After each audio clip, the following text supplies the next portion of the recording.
Welcome to the Silhouettes of Success podcast with your host, successful entrepreneur, broker, and business mentor, Amber Weitzer.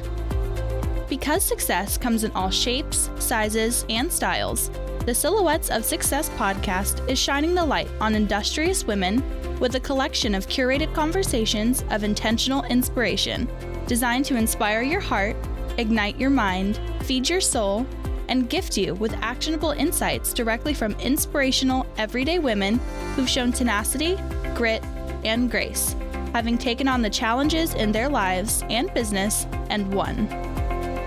Remarkable, down-to-earth, and relatable, Amber and her guests will share with you uplifting and extraordinary real-life success stories, motivational ideas that just might help spark something within you. With the deepest desire to serve you, help you grow so you can begin to shine the light that will illuminate your very own silhouette of success. So, let's get to it. Hello, and welcome to the Amber Weitzer podcast, Silhouettes of Success.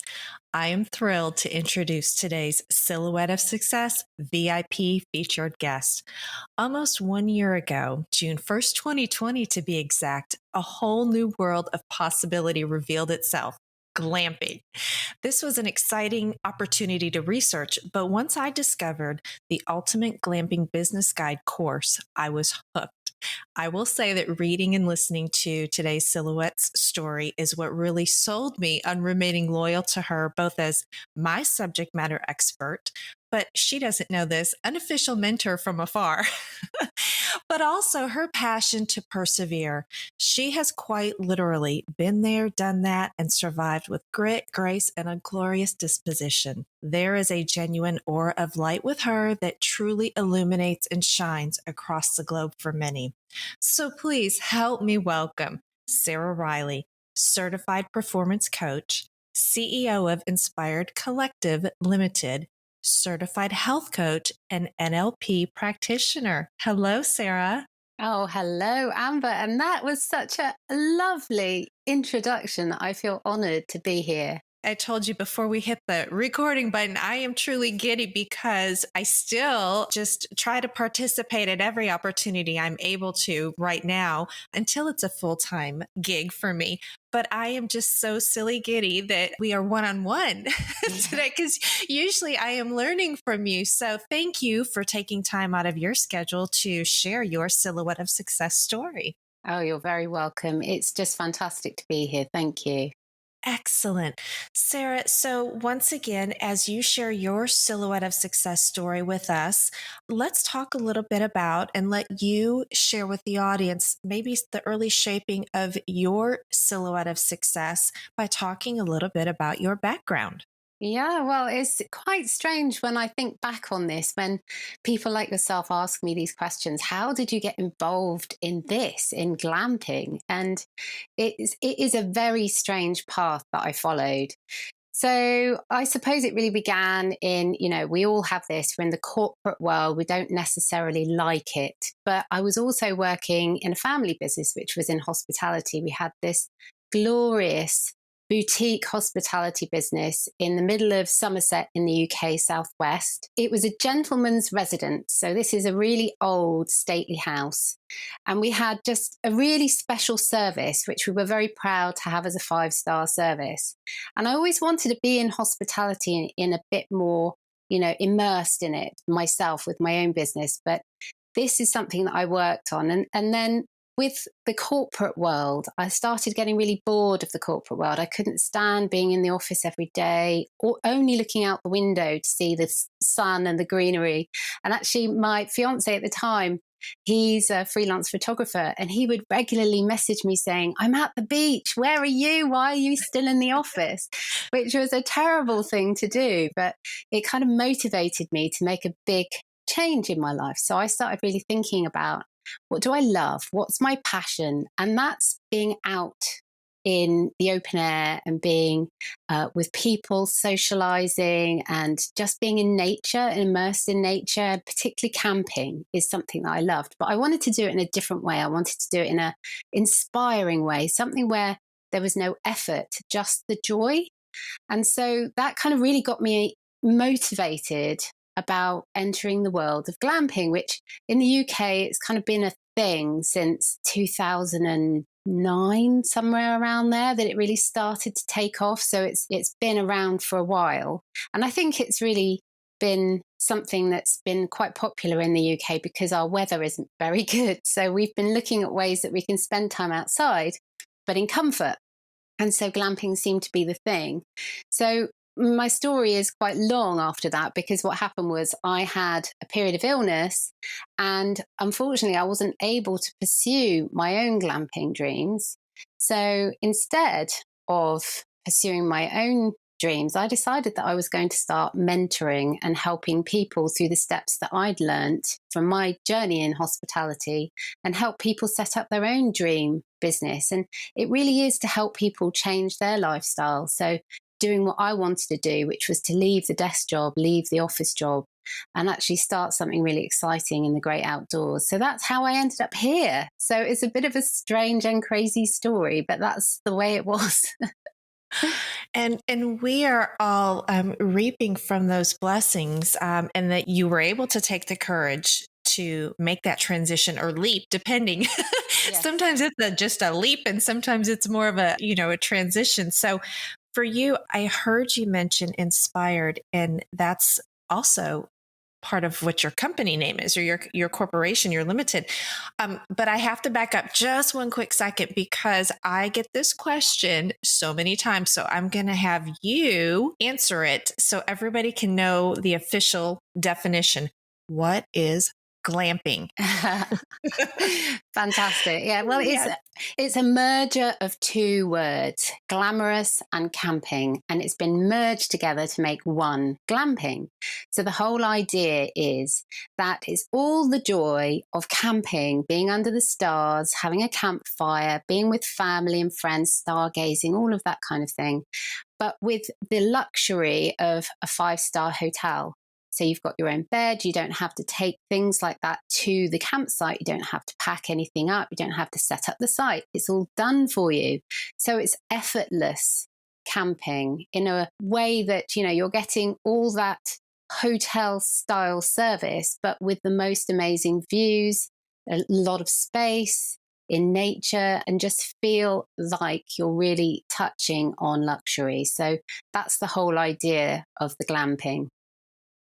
Excellent. Yes. And it can be the widest range of the luxuries, levels of glamping, from maybe more of the simple and complete harmony with the nature and the environment, all the way to, my goodness. So have you seen it all? So I've seen it from underfloor heating, butler service, your every whim is catered for. And that is just astounding. And you've got huge tents, and the space you have available to you is just quite amazing. So it goes from that to being much more of a rewilding experience. So you are still very much in nature, and you are still very much camping, but you're not having to worry about the comfort of your bed that you're going to sleep in at night and things like that. So there is a real range, definitely from almost 7-star down to maybe 3 or 2-star, but all of those experiences have their own benefits, because some people don't actually want to have the expense or that level of luxury, and they actually really want to just get back in tune with nature, but in a more comfortable way, and vice versa. Some people wouldn't dream of going camping and would only want to experience this if it was a 7-star experience. So yes, I have seen it all, and it's really quite eye-opening, mind-boggling, and quite crazy what's available now. It is. And so just the photos are eye candy enough. Yes. Sometimes I think I'm at 1/2 star with a platform and a tent prototype. But then I look at it and it just makes, it does make everything is so picturesque. Yeah. Wow. So when you made the transition, or during, your helping others during your recovery of illness that you mentioned, looking back, was there ever, as you began, whether it was in your corporate world or whether it's been more recent, Has there been a piece of career advice or wisdom that was shared with you that you find invaluable that maybe you'd like to pass on and inspire the audience with?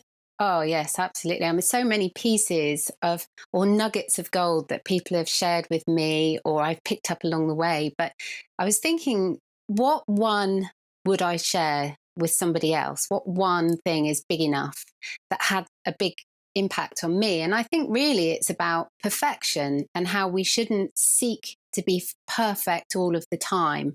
So whenever I'm speaking to small business owners who want to set up something in this industry, in the outdoor hospitality industry, particularly in unique hospitality, people get really hooked up on perfection. And they say things like, oh, I can't launch this yet. It's not perfect. I can't go live yet because I'm not perfect. My hair's not perfect. I can't advertise my business because this isn't perfect. I can't publish that blog post because I don't feel it's perfect yet. And it just leads to procrastination.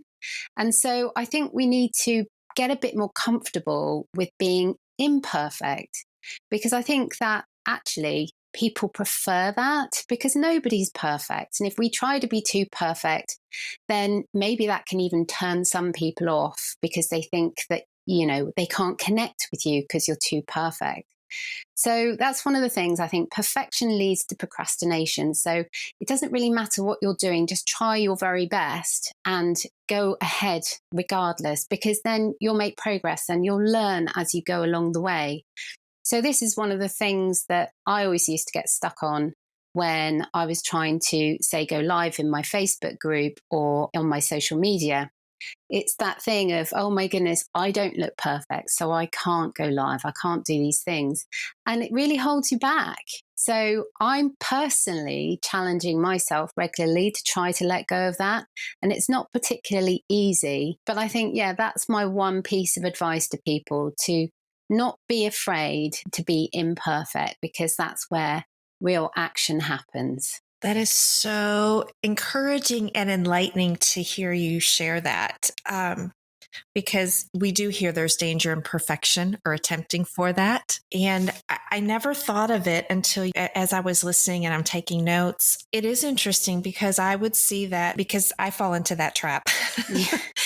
And it is something that you have to consciously work to overcome. Would you agree? I absolutely agree. Yes. Yes. Yeah. And I never thought about it, but as you were sharing that, it could feel off-putting to others as we try to improve and make it more perfect in our own minds. And then it might come across that way that it's a little intimidating and off-putting to others. And that's definitely not, I think, sometimes what you're going for, right? You're going to try to put your best foot forward, if you will. Yeah. Absolutely. Absolutely. Yeah, turn on us. That bit of vulnerability that you show people by being imperfect actually really helps them to feel that you're not going to judge them if they are imperfect. And so it really helps to make that bond stronger. And I know that those times when I've really shown my vulnerable side and I've shared my story, that people have really come out of their discomfort zone and approached me and said, I actually have felt that same thing too. Because one of the things that I didn't share earlier was I was ill back in 2009. I suffered a major stroke, and this was at the age of 38. So I was very young at the time, and it happened because of a neck injury, which caused a blood clot, which went to my brain and took out quite a few brain cells on the way, unfortunately. But thankfully, I've almost 100% recovered now. But what I had to do after that period of time was understand that I had real challenges, and that I had, if I wanted to continue with my business, launch my business, and to guide others, I had to realize that I wasn't going to be able to be perfect. I was going to have to accept the fact that with my brain being damaged in the way that it was, I was going to just have to overcome those issues and move forward. And at the time, I thought I'd never be able to do it. I thought I would never be able to, in the business world, be able to be a stroke survivor and yet still have a successful business. And yet, because I was able to go out there and be imperfect and to be vulnerable and say to people that none of us are perfect.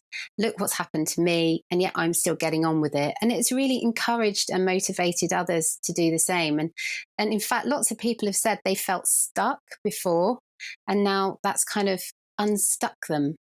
And one of the things I think that's to do with is because our inner voice tells us lots of lovely things, and it tells us what we should do, and it guides us. But our ego mind tends to kind of shut that down and say, well, but don't do that because you might look silly, or something might go wrong, or it might not work out, and all of these things. So I think when we accept and really put that effort into not being perfect, that quietens the ego mind, which tends to then let our inner voice come out and guide us in the right direction. So it stops us from feeling, I suppose, numbed. Because I think the ego can do that sometimes. It can really numb us a bit and quieten that inner voice. So I really do listen to my inner voice. It's one of the things that I listen to the most. And it's actually got stronger since I had my stroke. And so I definitely think that saying that we're not perfect and being open about that and really putting the effort in is a great thing to do. And particularly when it comes to quietening that naughty ego, which sits like a little devil on our shoulder and tells us to do things. It's a conscious effort, really, again, to, flick it off your shoulder. Yes. Just take care of it. But it's so difficult. I'd like to share a compliment with you because I join your weekly calls when I'm able to, and I truly look forward to participating because you just exude this calming confidence. So I don't think that people would ever know any of your backstory unless they, really researched your silhouette of success, if you will. And so I really want to make sure that I share that with you if I don't ever, because you talk about your journey and what it probably took you to get the courage up to be vulnerable. So from me to you, thank you, because there are times when you're right, we are feeling like that on the other side of the screen or the phone call or whatever you're doing. But because you have been able to do that for you, you are giving that back in multitude. So thank you. Oh, you're very welcome. And thank you. That's really kind of you to say. I think that's why I have the name Inspired in my business, because I think this is all about inspiring people to do what they want to do, no matter what that is, whether that's involved in unique hospitality, whether it's just to make sure that they have a better lifestyle than they did yesterday. It's all about inspiring people to achieve what they need to have a good life, because one of those things that I do really hold on to all the time is that, we have only one life, and who knows when it's going to end? Who knows what tomorrow is going to bring? I experienced that with my stroke. We're now experiencing that with COVID and the pandemic. And, we just don't know. So we kind of have to try to live our best life today and to make sure that we're happy doing that. And if I can help in a tiny way by helping to inspire people to achieve something, whether that's, a business decision or whether it's even just to pick up a certain book and read it, I think that's a good day from my perspective and certainly in how I want to be remembered, I suppose. So that is really the core for why I call my business Inspired. And that's why, I hope, and I'm really pleased and happy to get that feedback in my regular meetings with people that, hopefully if they are feeling a bit low, they come in to the group, they have, a chat, they learn something new, and they go away feeling motivated and inspired to do better in their business. And so if I can help to achieve that and facilitate that, then for me, I've had a good day. So thank you so much for the feedback, Amber. Yeah, well, thank you. So in looking at your career or life or journey, is there a specific or special accomplishment in addition to maybe what you've shared or something else along that line that you're most proud of? And talk a little bit about what that means to you. Well, it's really hard to actually pick one thing because actually I'm really proud to have my family. I've got 2 children and my husband, and my kids were very, very young when I was ill, with my youngest only being 2.5 weeks old. So I suppose actually staying to around that time, my proudest moment, I suppose, was surviving. And that's why I call myself now a stroke survivor rather than a stroke victim, because I feel that I've survived it. And so at the time, this was back in 2008. So this is when the financial crisis was happening and people were losing their jobs left, right, and centre. And so I had my stroke. I had 2 children, one of the youngest being 2.5 weeks old. And then I faced redundancy all at the same time. And it was an epically bad time. It could not have been worse. Well, I suppose it could have been worse. It could have been a pandemic back then, but it was actually horrendous. But I managed to come out of that, and I managed to move on and yet still develop a business in the months and years following that. And so I suppose that's one of my proudest moments, is the fact that I didn't sit back and say, oh, that's it then. I'm just going to have to accept my fate, accept my brain damage, accept the fact that I'm not going to improve. But one of the things actually that really helped me heal was writing.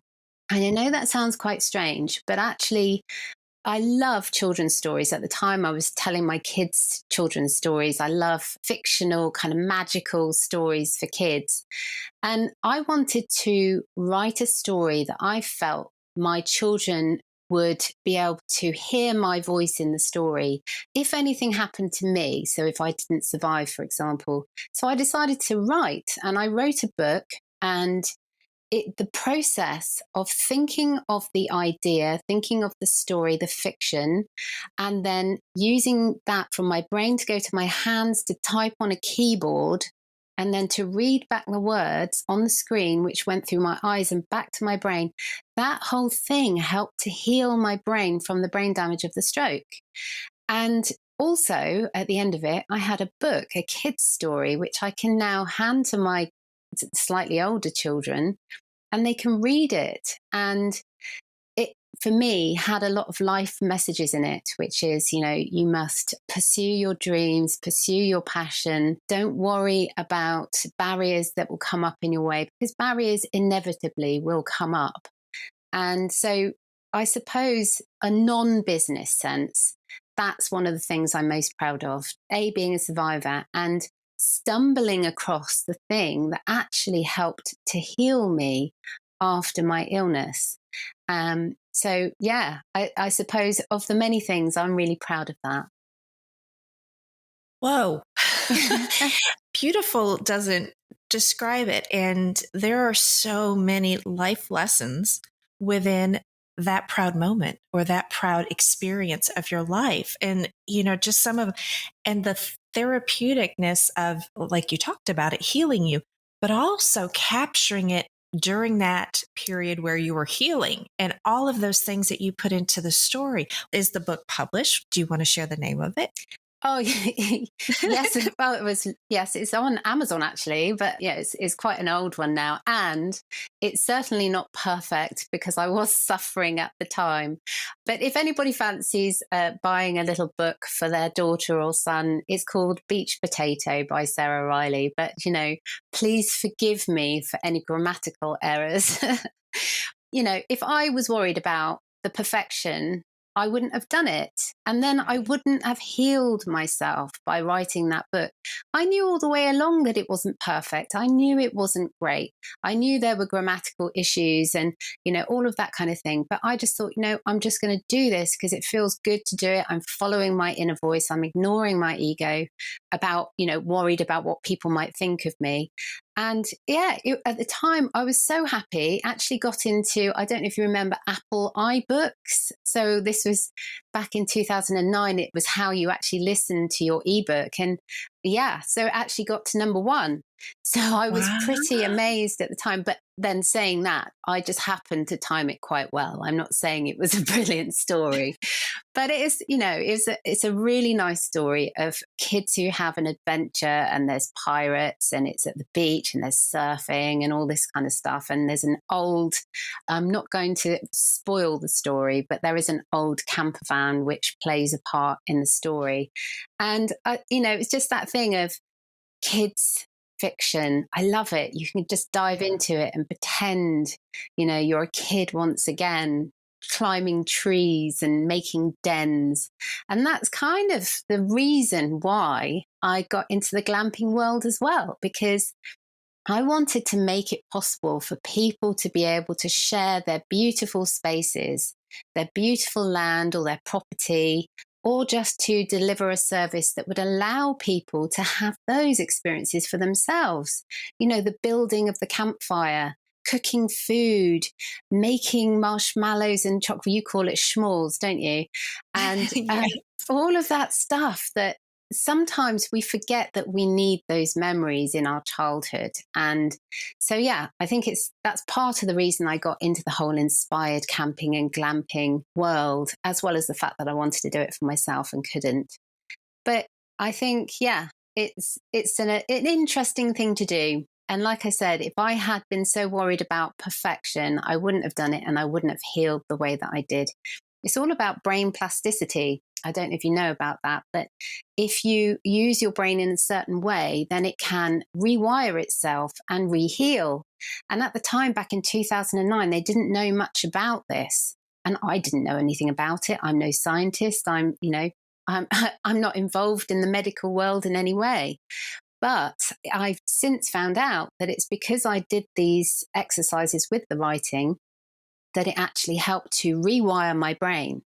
And my brain kind of moved like plasticine and reshaped itself and made new connections and built new cells, all this kind of thing. And it's just fascinating how the brain works if we let it. So I also think it's also about the environment that we have ourselves in. So if we place ourselves in a really positive environment with nature and a good lifestyle, then that helps us to grow and develop in a positive way. The same as if it was more negative, that would help us grow and develop in a negative way. So again, this is all for me about being in nature and putting ourselves in a situation that will help us to nurture us so that we become the best we can be in whatever way that is, because we're all very, very unique. There is so much in there. Oh, it is inspiring is an understatement as I was taking some notes, and then you just started captivating me. So I put my pen down because fortunately I know we can listen to this over and over, but just the enthusiasm in your voice, and your voice lifted when you started sharing about your story and the beach and the magic and the marshmallows, and it is a true passion, and there's no denying that. You can hear all of that in your voice. Yeah, absolutely. Love it. Love it. Oh my goodness. So there were some other questions, but that was better than what anything is, and respecting your time. So there's, I want to watch the clock here because we so appreciate you visiting with us. But you talked a little bit about, of course, the type of books that you like and you enjoy. What else feeds your soul? What inspires you? The nature and all of those things, definitely. Is there anything outside of that? Yeah, I think walking really inspires me, and listening to the most amazing audiobook at the same time. So I have a dog. She's a crazy mongrel. She's mixed between a Jack Russell and a poodle. We call her a Jackapoo. And she's a crazy hairy thing who barks too much. So I love going for walks with her, which is obviously good for my health as well. And I live in the UK near the coast, so I have the most amazing views. So with all of that, a good book and going for a stomping walk, now that is the route to being inspired and motivated. And actually at the moment I'm listening to a book. So at the moment I'm being inspired by Farah Storr. Her surname is Storr. So she has written a book called The Discomfort Zone. And it's just really amazing. It was recommended to me. It's great for anyone who might be feeling slightly intimidated by what they're trying to achieve in their life or their business. So it's about really pushing yourself out of your comfort zone and doing that regularly, because that's where the progress is made or the really valuable lessons are learned. And so she has done this amazing book, and I would absolutely recommend, if anybody wants to be inspired, to pick that one up or listen to it on as an audiobook. It's really, really good. And I think it also helps for me to reassure me, I suppose, that it's not about the adversity that happened in my life and the things that went wrong in my life. It's about how we deal with it that matters. It's how we respond to it that matters. Because I think sometimes we really have to push ourselves out of our comfort zone, and sometimes negative things can happen, but it's about how we deal with it. That's what makes us stronger. And I think everything that Farah Storr says in her book really kind of enforces that and confirms that for me. So yeah, that's definitely the way I get inspired. But I must also mention as well that I wouldn't really be involved in hospitality if it wasn't for my mother and father, who got me involved in the family business from the start. So really, it's down to them. And I have an awful lot to be grateful for, because they were both entrepreneurs and they had multiple businesses while I was a child, and I saw them set those businesses up and how hard they worked. And I was obviously very much involved as well, very regularly, constantly working with them and helping them to manage their businesses. And they just inspired me with their work ethic, with the example they were showing me. It's how passionate and motivated they were, and how they weren't afraid to shift directions and pivot when they needed to. And they did do that a few times. They did pivot their jobs a couple of times. And so for me to really watch that and be a witness to that, I have a huge amount to be grateful for, because they've taught me so much. And that's what I hope now I'm teaching my children when they watch me and they learn about what I've done in my business, but also my personal life and my recovery, that they will then use that in their life as they move forward. And if things happen to them, they will be able to draw upon those experiences and understand that they can get through it and they can come out the other side and they can achieve what they want out of life. And it's literally their choice. They just need to ask themselves, what do they want out of life? And if they can answer that, then they'll be able to achieve anything. So I hope very much that I'm inspiring others, including my kids, the way others in my past have inspired me. Well, I would say yes. Yes, you are.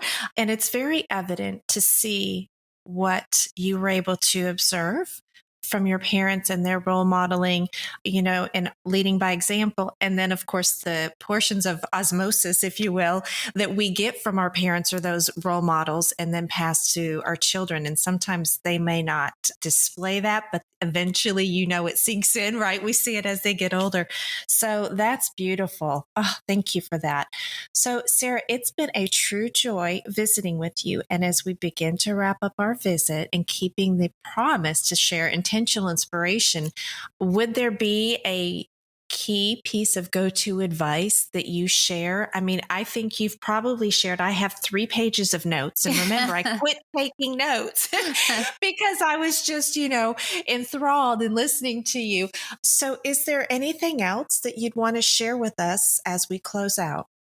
Well, I suppose really it's to build on what Farah Storr says, which is, don't be afraid of stepping outside of your comfort zone, because really that is where the most progress is made. And I don't mean just your comfort zone as a business owner or comfort zone as someone working in corporate or with your children or in your free life.